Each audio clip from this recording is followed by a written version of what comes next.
So actually the first sentence I worked on was to convert the sentence "Can I have a glass of water?" into "Can I have a glass of water?"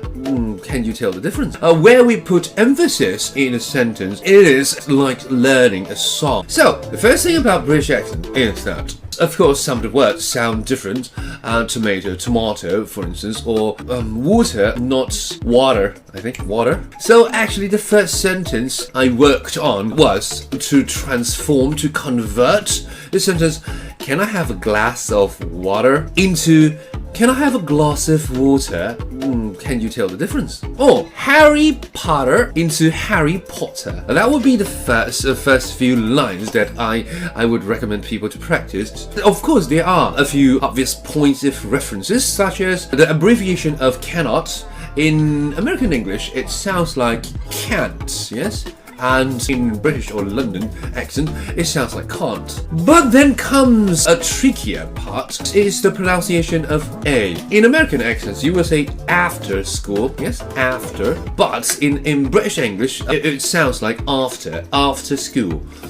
After a class, a glass of water, for instance. So there are certain points when A will become not A, but A. However, I made the rookie mistakes of transforming every single A into R sounds. For instance, I am kind of envious of the number of fans that Ray has, but we cannot actually say that I'm envious of the number of fans that Ray has. Now, fun means fun.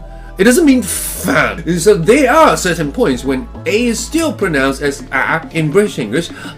We take the vowels a bit more seriously. And so in British accents, if you would like to follow closely films like Harry Potter or TV series like Sherlock, it is a choice for us to make as non-native English speakers to pick whatever pleases your ear, whatever pleases your tongue. It doesn't really matter, but the actual practice of using an accent is an entirely different matter. It actually incorporates elements such as the ups and downs in an entire sentence. We may call it intonations of a sentence.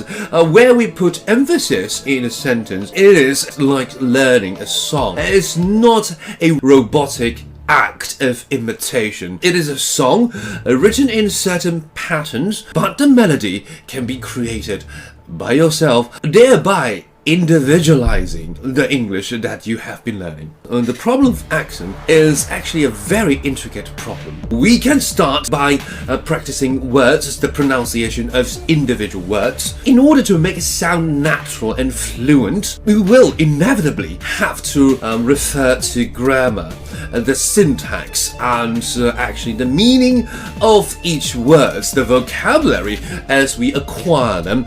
We will have to put them into context, understand everything in the sentence, understand the elements in the sentence, and then we can decide which notes we would put in the passage to compose the most beauteous melody that will approximate what a native speaker would deem natural. Here is a necessary disclaimer. To non-native speakers' ears, I may sound fluent and natural enough. However, it would take a Londoner only 3 seconds, perhaps 2 syllables, to tell that I am not a native. So I know my limitations. As a Taiwanese, I cannot hope to achieve 100% native fluency. However, as long as it sounds great enough for you, for yourself, it is enough.